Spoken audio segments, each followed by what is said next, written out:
Bonjour à tous. Je vous remercie pour votre présence aujourd'hui. Je vais présenter les nouvelles recommandations pour la prise en charge des allergies alimentaires médiées par les IgE, basées sur les recommandations de l'Académie européenne des allergies et d'immunologie clinique. Donc, nous allons passer en revue les étapes clés diagnostiques, les tests recommandés et les meilleures pratiques pour la gestion clinique.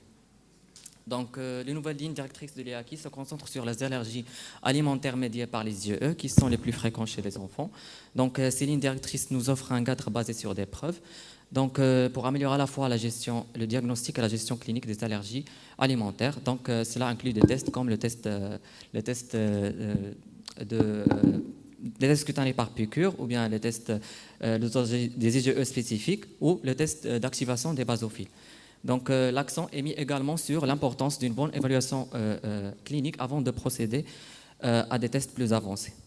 Donc, la première étape recommandée par l'IACI est une anamnèse clinique bien détaillée, donc spécifiquement axée sur les allergies. Cela inclut des questions sur la nature des symptômes, les aliments suspectés et le délai d'apparition de la réaction après la consommation de l'aliment.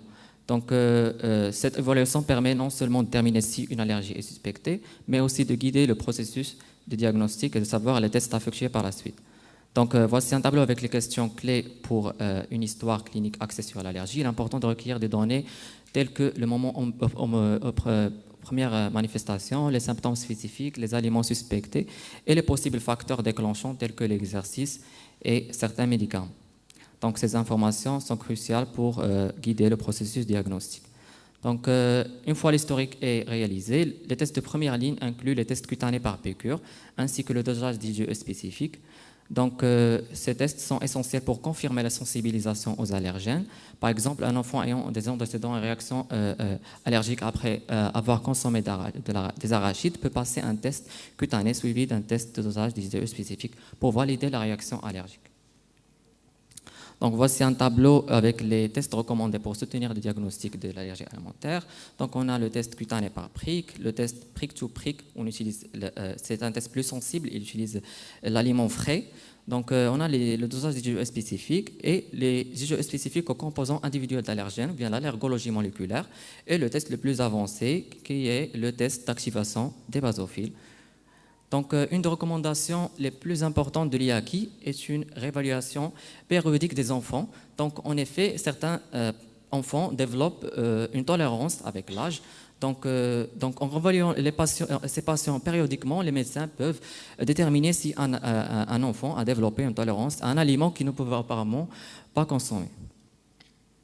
Donc, voici le test. Dans certains cas, les résultats des tests cutanés par piqûre ou bien le dosage d'IgE spécifique nous donnent des résultats qui ne sont pas clairs, un diagnostic qui n'est pas clair. Donc, c'est là qu'il intervient le test d'activation des basophiles, qui est un test qui est nouveau donc, et plus sensible parce qu'il utilise les basophiles et il est aussi safe. Donc, c'est un test qui se fait dans le laboratoire, in vitro. Donc, il utilise les cellules basophiles des patients en les exposant à des allergènes. Si ces basophiles sont sensibilisés à cet allergène, ils vont exprimer à leur surface les marqueurs de surface, à savoir le CD63 et le CD203C, qu'on peut les détecter avec la technique de cytométrie en flux. Donc, ce test il est particulièrement utile pour les allergies complexes telles que l'allergie au sésame ou bien aux arachides, donc, où les résultats des autres tests peuvent être ambigus.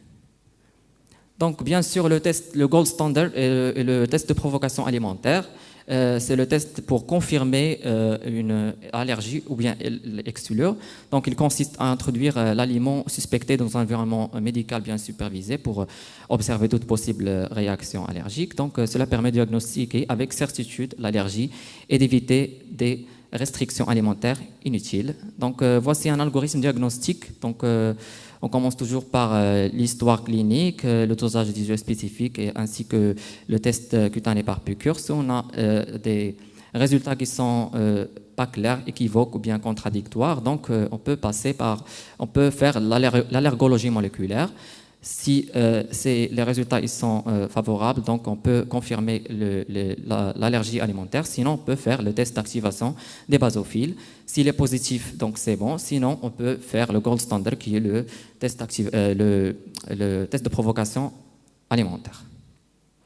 Donc voici ce que la recherche a besoin pour un bon diagnostic des allergies alimentaires. Donc il est nécessaire d'améliorer les algorithmes diagnostiques basés sur l'histoire clinique pour renforcer la précision des soins primaires, plus de recherche sur les tests d'activation des basophiles pour des aliments autres que l'arachide et le sésame, selon les acquis. La validation des biomarqueurs est essentielle pour identifier les patients à risque de développer par exemple un choc anaphylactique. Donc des études sont nécessaires pour évaluer les tests diagnostiques à travers différents âges, ethnies et localisations géographiques. Et bien sûr, le test de provocation orale devrait être comparé à d'autres outils diagnostiques. Et aussi, la télémédecine joue un rôle très important pour améliorer l'accès aux soins spécialisés pour les diagnostics et la gestion des allergies alimentaires. Donc,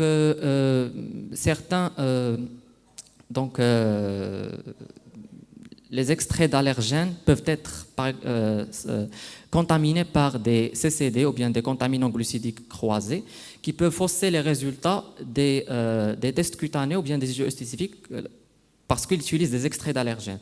Donc il faut penser à standardiser ces allergènes pour ne pas tomber dans ce problème. Donc merci pour votre attention. Merci, Dr Abdel Fattah, pour votre présentation.